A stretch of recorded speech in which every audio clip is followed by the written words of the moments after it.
بسم اللہ الرحمن الرحیم۔ السلام علیکم۔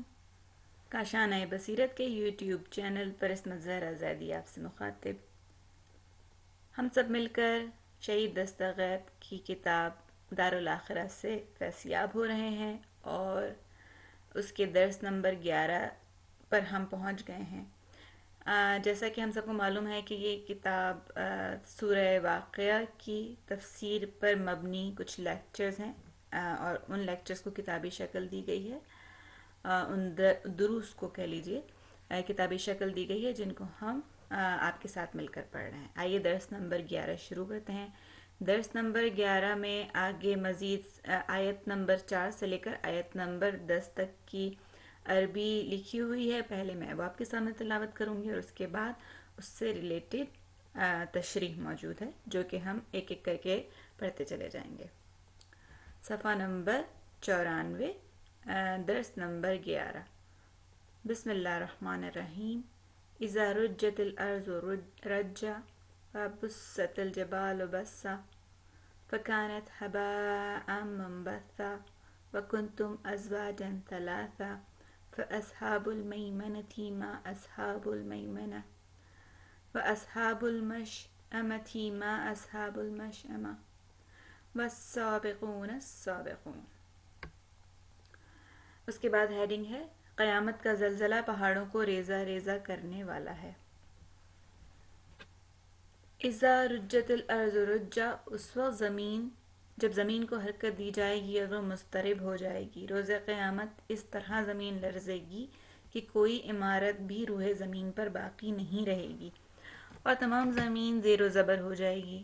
پہاڑ بھی اپنی جگہ چھوڑ دیں گے بلکہ زمین ہموار ہو جائے گی اور پہاڑ ریزہ ریزہ ہو جائیں گے، اتنے شدید جھٹکے لگیں گے، اونچی نیچی زمین سب برابر ہو جائے گی۔ جیسا کہ خدا سورہ واقعہ میں ارشاد فرما رہا ہے وَبُسَّتِ الْجِبَالُ بَسًّا، پہاڑ ٹوٹنے کی طرح ٹوٹ جائیں گے، اپنی جگہ سے اکھڑ کر ریزہ ریزہ ہو جائیں گے۔ فَكَانَتْ هَبَاءً مُنبَثًّا، اور ذرے ادھر ادھر بکھر جائیں گے اس غبار کی مانند جو آفتاب کی روشنی میں نظر آتے ہیں۔ صفحہ 95۔ اگلی ہیڈنگ تمام وہ چیزیں جو خدا کے لیے ہیں رہ جائیں گی۔ قیامت کا زلزلہ تمام جگہوں کو خراب کر دے گا اور مسجد محفوظ رہے گی۔ اس کی وجہ روایت میں بیان ہوئی ہے، کیونکہ یہ خدا کے لیے بنائی گئی تھی اور ہر چیز ہلاک ہوگی سوائے وجہ خدا کے، اور شاہد اور دلیل بیان کی گئی ہے۔ اس کا ریفرنس دیا گیا ہے، آگے اس کے نمبر 1 لکھا ہے اور حاشیے میں اس کا ریفرنس ہے لیالی الاخبار صفحہ نمبر 424۔ آیت قرآنی ہے کل شیء ہالک الا وجہہ، اور وہ چیز جو خدا کے لیے بنائی گئی ہو اور ہر چیز جو خدا کے لیے ہو باقی رہے گی۔ اسی طرح اہل ایمان اور اہل ولایت یعنی آل محمد پر ایمان لانے والے قیامت کی ہنگامہ خیزیوں سے امان میں ہوں گے، کیونکہ یہ خدا کے ساتھ اور خدا کے لیے تھے۔ جی ہاں، جو چیز بھی وجہ خدا ہو باقی رہ جائے گی۔ وَيَبْقَى وَجْهِ رَبِّكَ، مومن جو کہ مسجد سے محبت رکھتا ہے قیامت کے روز ایک سواری کی مانند بن جائے گا اور اسے بہشت کی طرف لے جائے گی۔ اس کا ریفرنس موجود ہے اس بات کا سورہ نمبر 2 آیت نمبر 89 وَهُمْ مَنْ فَزَعَ يَوْمَئِذٍ آمَنُونَ۔ جیسا کہ میں نے کہا کہ جو بھی چیز برائے خدا ہو باقی رہے گی، حتیٰ کہ مومن کا بدن بھی محفوظ رہے گا۔ یاد خدا ان کی رگوں میں ہے، لہٰذا یاد خدا ان کے بدن کو بھی محفوظ رکھے گی اور روحانیت روح بدن میں سرایت کر جائے گی۔ یعقوب کلینی اور ابن بابویہ کے بدن تازہ تھے، یہ صفحہ نمبر 96 پہ اس کی مثال دی گئی ہے۔ کتب رجالیہ میں کسی خلیفہ ناصبی کے حالات میں ذکر ہے کہ جب اس نے سنا کہ شیعہ قائل ہیں کہ امام معصوم علیہ السلام کا جسم اطہر محفوظ اور سالم رہتا ہے، تو وہ ارادہ کرتا ہے کہ امام موسیٰ ابن جعفر کا قبر اقدس کو کھولے۔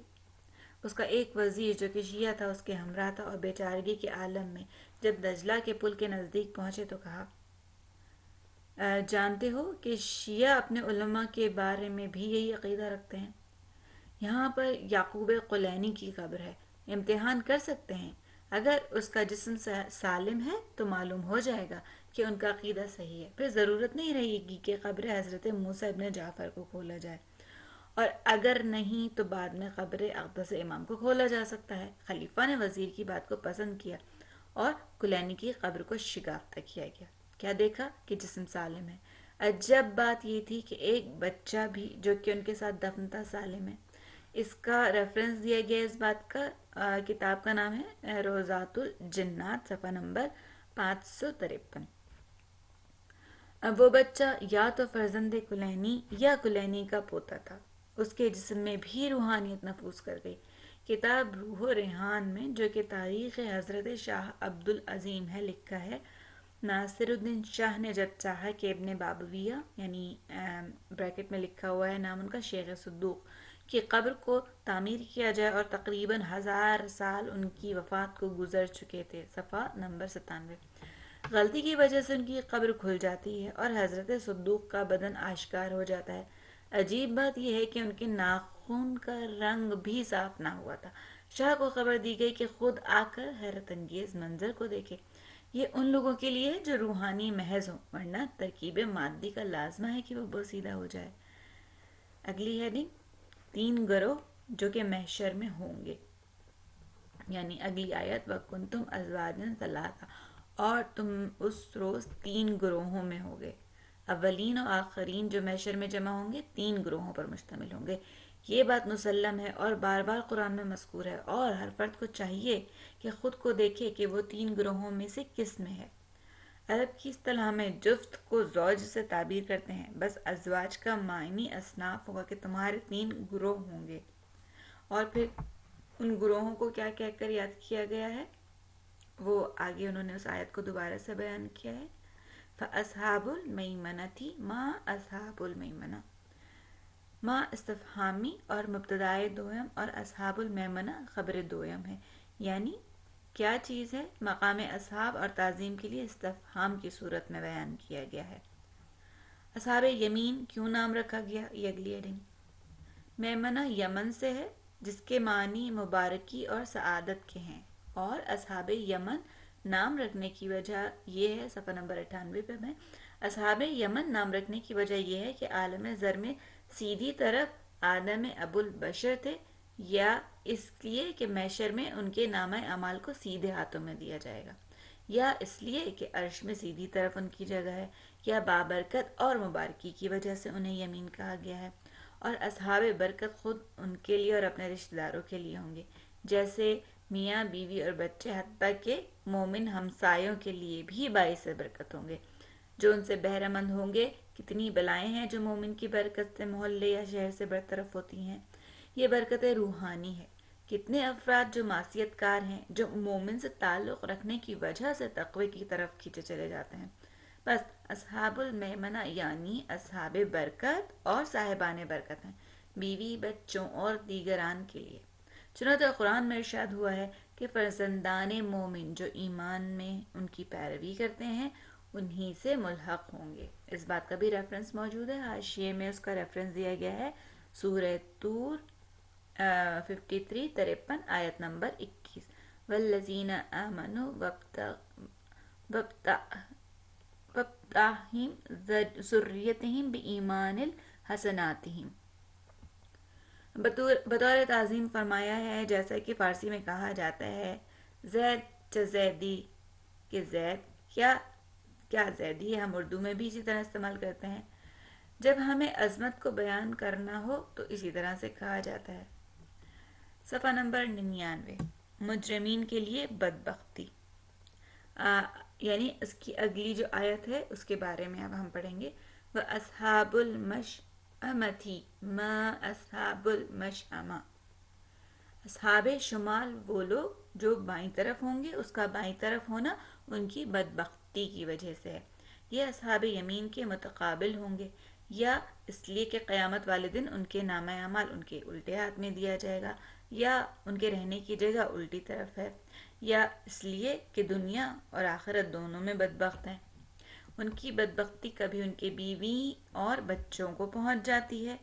خود تو اہل معصیت ہیں لیکن اپنے خاندان والوں کو بھی گناہ کی طرف ابھارتا ہے. اگلی ہیڈنگ: حضرت مسیح علیہ السلام احمقوں سے فرار اختیار کرتے تھے. سچ ہے اصحاب شمال احمق ہیں، ان تمام رہنمائیوں کے باوجود جو انبیاء و اولیاء نے کی ہیں اور اس عقل کے باوجود جو خدا نے عطا کی ہے، پھر بھی الٹی طرف جائیں. احمق نہیں تو اور کیا ہے؟ سنا ہوگا کہ حضرت عیسیٰ علیہ السلام فرار کر رہے تھے. پوچھا گیا کیوں بھاگ رہے ہیں؟ فرمایا احمق کی وجہ سے بھاگ رہا ہوں. میں نے مردہ کو زندہ کیا اور اندھے کو خدا کی اجازت سے شفا دی، لیکن احمق کا کوئی علاج ممکن نہ ہو سکا.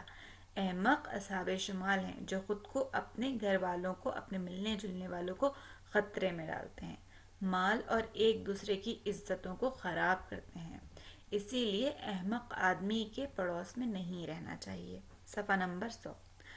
اگلی ہیڈنگ ہے مردہ دل لوگ غافل ہیں. فرمایا گیا ہے ایاکم و مجالست الموتى، یعنی تم لوگ موت کے ساتھ بیٹھنے سے بچو. عرض کیا مردہ کون ہیں؟ فرمایا کہ وہ لوگ جو خدا اور دستورات اسلام سے منحرف ہیں، جبکہ دوسری روایت میں آیا ہے وہ امیر لوگ جو اسراف کرنے والے ہیں. اچھا، اس بات کا بھی ریفرنس موجود ہے حاشیے میں، اور ریفرنس نمبر 2 آگے لکھا گیا لیکن حاشیے میں موجود انہوں نے دیا نہیں ہے. آگے بڑھتے ہیں ہم. آگے ایک فارسی کا شعر ہے: زندہ دل مردہ ندانی کے کیست، آنکھ ندارت بخدا اشتغال. وہ مردہ دل کے ساتھ بیٹھے گا اس کی وہ جو مردہ دل کے ساتھ بیٹھے گا اس کی بدبختی بھی لے لے گا. یعنی اس شعر کا مطلب بیان کیا گیا ہے. اگلی ہیڈنگ: موت کے وقت ایک بزرگ کی گفتگو. ایک بزرگ کی حالت زندگی میں لکھا گیا ہے کہ مرتے وقت ان کے شاگرد جنہوں نے مدتوں ان بزرگ سے استفادہ کیا جمع ہوئے اور کہنے لگے استاد ایک عمر تک ہم آپ سے استفادہ کرتے رہے، آج بھی ہمیں کچھ عنایت کیجیے. بزرگوار نے فرمایا میں نے تمام زندگی بروں کی صحبت سے دوری اختیار کی، لیکن 2 مرتبہ میں برے لوگوں کی محفل میں بیٹھنے میں مبتلا یعنی مجبور ہو گیا. کوئی 20 سال پہلے اس کے اثر کو زائل کرنے کے لیے دعائیں پڑھیں. صفحہ 101.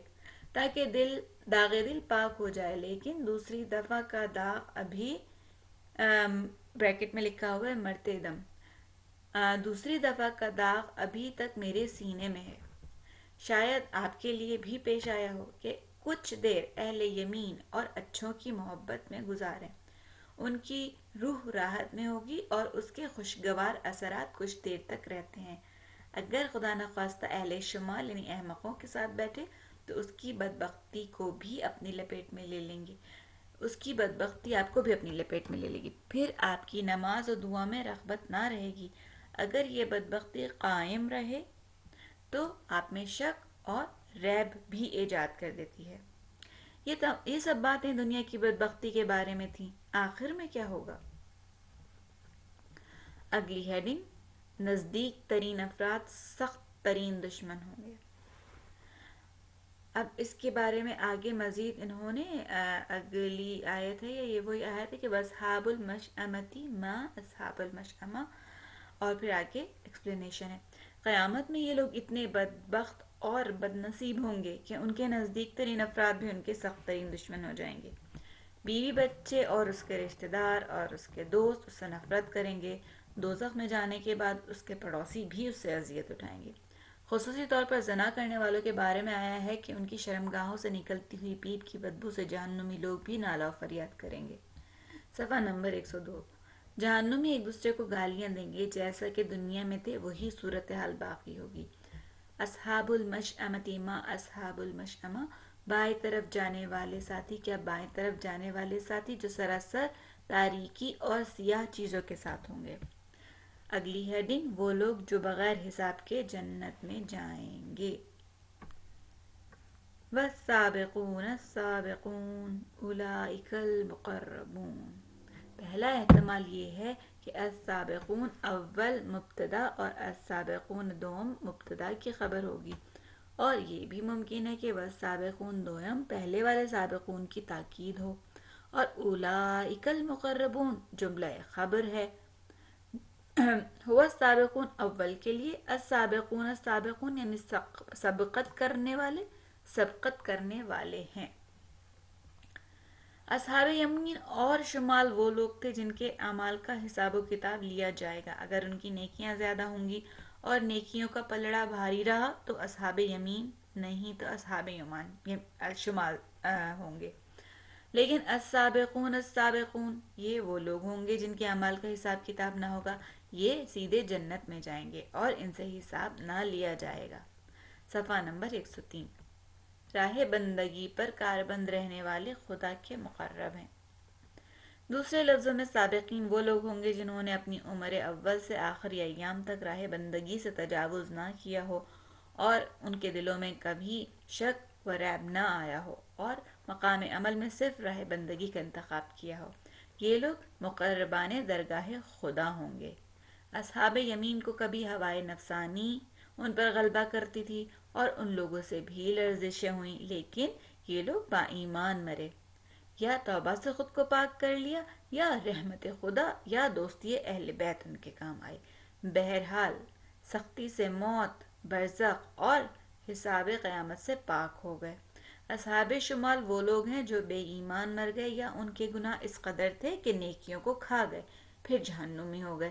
البتہ مراتب کے ساتھ اگر با ایمان تھے تو نجات پالیں گے، اگرچہ لاکھوں سال عقوبت میں رہیں۔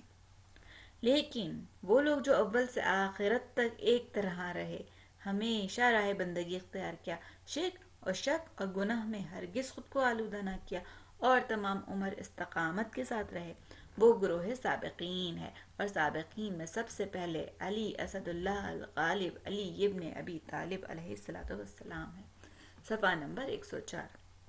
اس امت کے سابقین سردار علی علیہ السلام ہے۔ مولا علی علیہ السلام کے سابق ہونے کے بارے میں شیعہ اور سنی دونوں طریقوں سے بہت سی روایات پہنچی ہیں۔ منہاج الصادقین نے تفسیر ثعلبی سے اور ابو حافظ اور ابو نعیم وغیرہ سے جو روایات پیغمبر خدا سے ذکر کی ہیں، ہم نمونے کے طور پر ایک روایت کو ذکر کرتے ہیں۔ حضور صلی اللہ علیہ وآلہ وسلم نے فرمایا کہ سابقین 3 نفر ہیں، ایک مومن آل یاسین، دوسرے مومن آل فرعون، تیسرا ان میں سب سے افضل علی ابن ابی طالب۔ روایت کا ریفرنس موجود ہے، متن روایت اور شرح تفسیر سورہ یاسین جو کہ مؤلف کی ہے اس میں ملاحظہ فرمائیں۔ آگے بڑھتے ہیں۔ دوسری روایت میں 4 نفر کو شمار کیا گیا ہے، اس میں حابیل کو بھی ملایا گیا ہے۔ سب سے پہلے اسلام لانے والے علی علیہ السلام ہیں جو 10 سال کی عمر میں اسلام لائے، اور 6 مہینے سے لے کر 7 سال تک مردوں میں صرف علی علیہ السلام تھے جو رسول اللہ کے پیچھے نماز پڑھا کرتے تھے، جبکہ دوسرے لوگ بت پرستی میں تھے۔ علی علیہ السلام ایمان لانے والے مہاجرین و انصار میں سب سے پہلے تھے اور سابق اول الخیرات تھے۔ پہلی خیرات الہی میں سے نماز ہے، اور ابھی بھی اشارہ کر دیا کہ روایت کے مطابق 7 سال تک کے لیے اکیلے حضور اکرم صلی اللہ علیہ وآلہ وسلم کے پیچھے نماز پڑھتے رہے۔ حضور نے فرمایا کہ 7 سال تک فرشتے مجھ پر اور علی پر درود بھیجتے تھے، اس وقت تک نماز اوپر نہیں جاتی تھی کیونکہ نماز اس طرح سے نہ تھی۔ صفحہ نمبر 105 کہ مانوی صورت میں آسمان کی طرف جائے، اسی لیے پیغمبر نے فرمایا اے علی تو سب سے پہلے مجھ پر ایمان لایا اور سب سے پہلے قیامت میں مجھ سے مصافحہ کرنے والے تم ہو۔ اس کا ریفرنس موجود ہے، نمبر 1 اور بحار الانوار جلد نمبر 11۔ اگلی ہیڈنگ، شیعان علی علیہ السلام سابقین میں سے ہیں۔ شیعہ اور سنی دونوں طریقوں سے روایتیں نقل ہوئی ہیں جن کے مضمون مختلف ہیں۔ یا علی انت و شیعتک ہم السابقون، یا علی تم اور تمہارے شیعہ سابقین ہیں۔ ہاں اگر حقیقت میں شیعہ علی ہو جو تابع علی ہوتا ہے، اور ان کے نقش قدم پر چلنا بہت اہم ہے جو کہ مشکل ہے، اس کے لیے کامل تقوی کی ضرورت ہے۔ دلسوزی کے ساتھ بریکٹ میں اس سے پہلے حابر لکھا ہوا ہے، اس کا مطلب مجھے نہیں معلوم. دلسوزی کے ساتھ حضرت سجاد علیہ السلام سے عرض کرتے ہیں کہ کیوں خود کو اتنی عبادت کر کے زحمت میں ڈالتے ہیں؟ تو امام نے فرمایا کہ صحیفہ علی کو لے آؤ اور پڑھو. امام علی علیہ السلام کی شرح حال اور ان کی عبارت کو پڑھا. اس وقت امام نے فرمایا کہ کوئی علی تک پہنچ سکتا ہے؟ اس کا ریفرنس موجود ہے اس بات کا ماخوذ اہل سنت روایات. ابن عباس کی گفتگو امیر المومنین کے بارے میں. امیر المومنین کی رحلت کے بعد ابن عباس جو کہ مولا کے چچا زاد بھائی تھے اور امام کے شاگرد جن کا تفسیر میں بہت نام ہے، امیر المومنین علیہ السلام کے بارے میں ابن عباس نے کہا، صفحہ نمبر 106، کہ علی سب سے پہلے ہیں کہ جنہوں نے خدا کو پکارا اور اس کی وحدانیت کی گواہی دی اور رسالت خاتم الانبیاء کی گواہی دی، دونوں گراں بہا چیزوں میں سے. جب کہ پیغمبر نے فرمایا انی تارکم فیکم الثقلین کتاب اللہ و اطرتی اہل البیت، تمہارے درمیان چھوڑے جا رہا ہوں ایک کتاب خدا، دوسرا میرا خاندان، قرآن و علی و آل رسول. علی اور آقا ہے جس نے 2 بیعت مشہور کو انجام دیا. اس بات کا ریفرنس موجود ہے بحار الانوار کی جلد نمبر 11 میں. بیعت عقبہ اور بیعت شجریہ، یہ وہ آقا ہے جس نے دونوں قبلوں کی سمت نماز ادا کی. پہلے مسلمانوں کا قبلہ بیت المقدس تھا، دوسرا قبلہ کعبہ. ان دونوں قبلوں کی طرف امام علیہ السلام نے نماز پڑھی، 2 مرتبہ جنگیں کیں، حیات پیغمبر میں اکثر غزوات میں شرکت کی اور پیغمبر کی رحلت کے بعد ناکسین، قاسطین اور مارقین سے جنگ کی. طلحہ اور زبیر رسول اللہ کی ایک زوجہ کے ساتھ جنگ جمل اور حاکم شام اور اس کے حواریوں کے ساتھ جنگ صفین اور خوارج کے ساتھ جنگ نہروان لڑی. ایک مرتبہ تنزیل اور دوسری مرتبہ تعویل، یعنی ایک مرتبہ اصل قرآن کے لیے اور دوسری مرتبہ اس کے معانی کے لیے جنگ کی. علی وہ آقا کائنات ہے جس کے لیے 2 مرتبہ سورج پلٹا، ایک رسول خدا صلی اللہ علیہ وآلہ وسلم کے زمانے میں جبکہ دوسرا جنگ صفین میں نظروں سے اوجھل ہو جانے کے بعد پلٹ آیا. صفحہ نمبر 107. علی علیہ السلام وہ آقا ہیں جن کو 2 نعمتیں ایسی دی گئیں جو فوق العادہ تھیں، ایک وسعت علم اور دوسری وسعت جسم. اور وہ آقا 2 مرتبہ دنیا میں آئیں گے، قیامت سے پہلے دنیا میں رجعت فرمائیں گے، اور آیت میں ہے عجیب و غریب ہونے کے اعتبار سے ذوالقرنین ہے، جیسا کہ قرآن مجید سورہ کہف میں فرماتا ہے یہ میرا مولا علی ابن ابی طالب ہے کہ جو کہ ان خصوصیات کا مالک ہے. یہاں پر درس نمبر 11 کا اختتام ہوتا ہے. صفحہ نمبر 108 پر اگر ہم آتے ہیں تو درس نمبر 12 شروع ہو جاتا ہے اس صفحے کے اوپر. بسم اللہ الرحمن الرحیم کے بعد آیات لکھی ہیں، 2 آیات پچھلی جو درس میں آیات تھیں وہی آیات دوبارہ ریپیٹ ہوئی ہیں، آیت نمبر 9 اور 10. وَأَصْحَابُ الْمَشْأَمَةِ مَا أَصْحَابُ الْمَشْأَمَةِ وَالسَّابِقُونَ السَّابِقُونَ. جہنمی گروہوں کی شماری کرتے ہیں، یہ ہیڈنگ ہے. اس کے بعد تفسیر مجمع البیان میں شمال اور مشأمہ کے حوالے سے روایت شریفہ ہے کہ جس میں حضرت معاذ رضی اللہ تعالیٰ عنہ رسول خدا صلی اللہ علیہ وآلہ وسلم سے فتانون افواجہ کے معانی کے بارے میں سوال کرتے ہیں. رسول خدا نے فرمایا کہ اے معاذ، تو نے بہت بڑی بات پوچھ لی ہے. اس وقت گریہ کیا اور فرمایا کہ معنی افواجہ قیامت میں گناہ گاروں کا 10 گروہوں میں محشور ہونا ہے، جس میں کا ہر گروہ اپنی خاص شکل و صورت کا حامل ہوگا. پھر اس کے بعد رسول خدا نے ان کی تشریح کی. پہلا گروہ جن کی شکل بندر کی ہوں گی، دوسرا گروہ وہ ہوگا جن کی شکل مور کی، تیسرا گروہ جن کی شکل سرنگوں کی ہوگی، یعنی ان کے سر نیچے اور ٹانگیں اوپر کی سمت ہوں گی، سر نگوں ہوں گی چوتھا گروہ اندھا اور پانچواں گونگا، اور چھٹا گروہ ہوگا جو اپنی زبانوں کو بے اختیار چبا رہا ہوگا. ساتواں گروہ بریکٹ میں لکھا ہے المقطعۃ ایدیہم و ارجلہم، یہ وہ گروہ ہوگا جن کے ہاتھ اور پاؤں کٹے ہوں گے. آٹھواں گروہ وہ ہوگا جن کی شرمگاہوں سے اتنی بدبو آئے گی جیسے مردار کی بدبو، جس سے پورے محشر کی فضا خراب ہوگی. اور 9واں گروہ ان کا ہوگا جنہیں جہنم کے کنارے رسی سے لٹکایا جائے گا تاکہ جب خلائق یعنی لوگ اپنے حساب و کتاب سے فارغ ہو جائیں تو انہیں جہنم میں گرا دیا جائے۔ 10واں گروہ ایسا ہوگا جنہوں نے سر سے پاؤں تک آگ کے لباس پہنے ہوں گے۔ اگلی ہیڈنگ ہے چغل خور محشر میں بندر کی شکل کے ہوں گے۔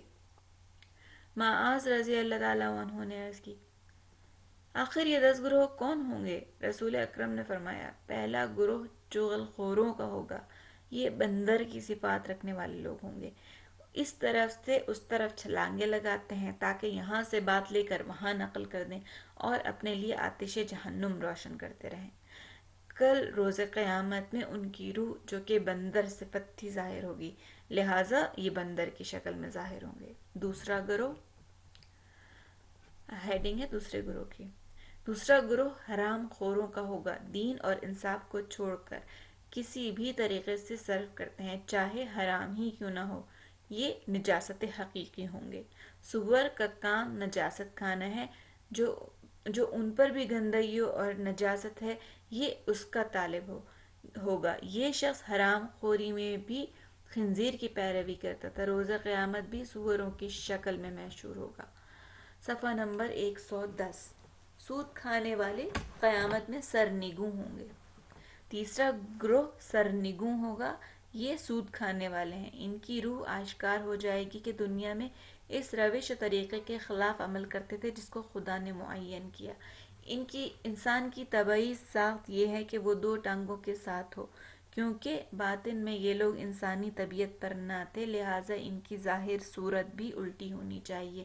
یہ لوگ معاشرے اور معاملے میں معدی تھے، کسی پر سے ایک پائی کا بھی سود نہیں چھوڑتے تھے۔ فطری عقل کہتی ہے کہ مال و دولت ضرورتوں کو پورا کرنے کے لیے، یہ کوئی مطلوبہ لذت نہیں ہے، یعنی بذات خود دولت ضرورت نہیں ہے۔ اگر اضافی دولت ہے تو اسے اپنے مومن دوست کو قرض دے دو، راہ انسانیت اور دوستی کا تقاضا بھی یہی ہے۔ سود کے متعلق رسول اللہ صلی اللہ علیہ وآلہ وسلم نے لینے اور دینے والے، لکھنے اور گواہی دینے والوں پر لعنت بھیجی ہے۔ اس کا ریفرنس موجود ہے نیچے حاشیے میں کہ اس کی تفصیل گناہان کبیرہ میں ملاحظہ فرمائیں۔ آگے بڑھتے ہیں ہم۔ قرآن مجید میں خود سود خور کی حالت روز محشر مرگی کے مریض یعنی اس شخص کی جس پر شیطان آ گیا ہو بیان فرمائی ہے۔ اس کا ریفرنس پھر موجود ہے سورہ نمبر 2 آیت نمبر 275، اور سود خوری کو خدا کے ساتھ جنگ کرنے کے برابر فرمایا ہے، اس بات کا ریفرنس ہے سورہ نمبر 2 آیت نمبر 276۔ آگے بڑھتے ہیں۔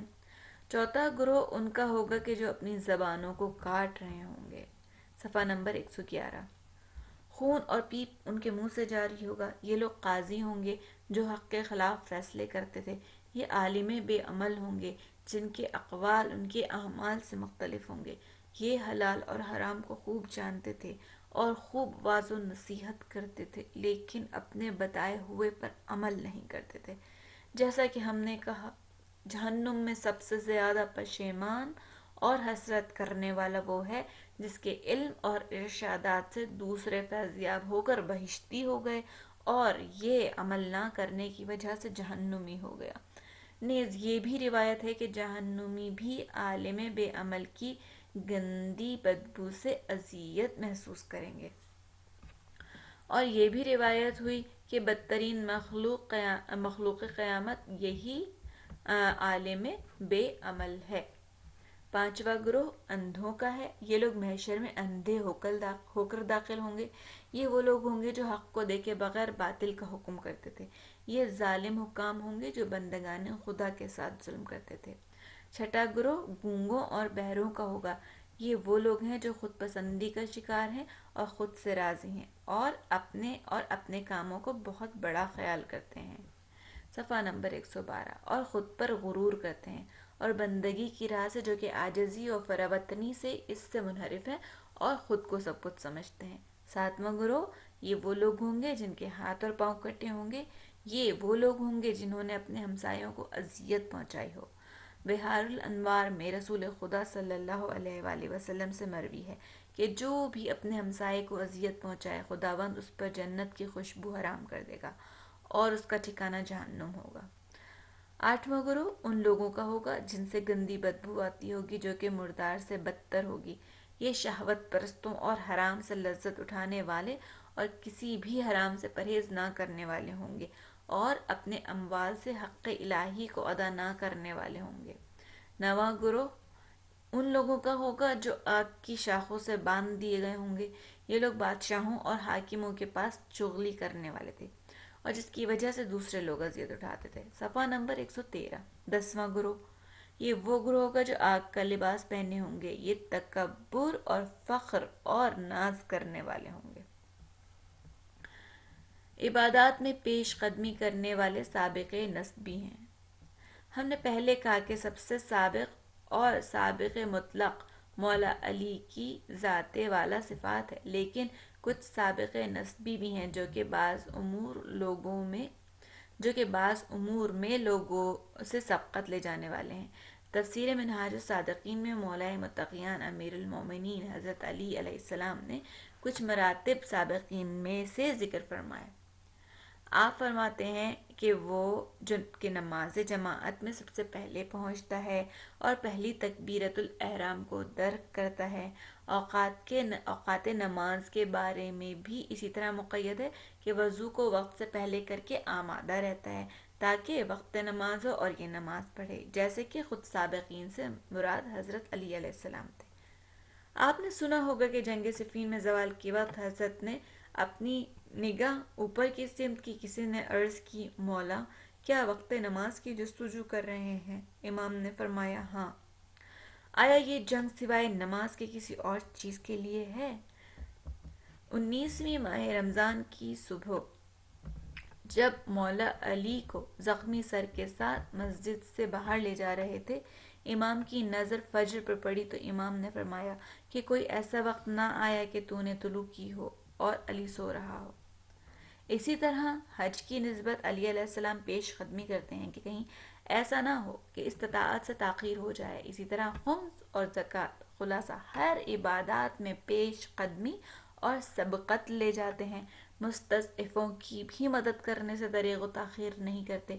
یہ لوگ سابق ہیں لیکن سابق نسبی، یعنی بعض چیزوں میں سبقت کرتے ہیں، بعض میں نہیں کر سکتے، لیکن وہ جو تمام امور میں سب سے پیش قدمی اور سبقت کرتے ہیں وہ سابق مطلق ائمہ اطہار کی ذوات گرامی ہیں۔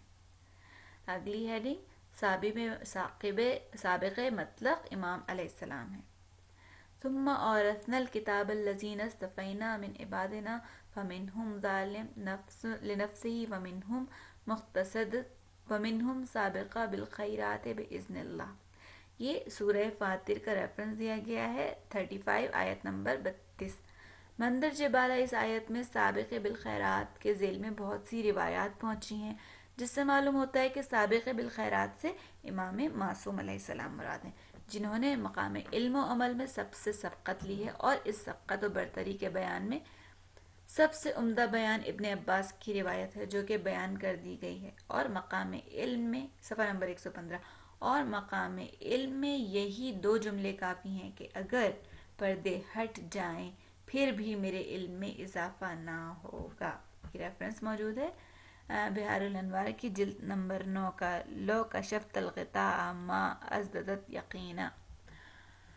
اور مجھ سے پوچھو اس سے قبل کہ تم مجھے نہ پاؤ۔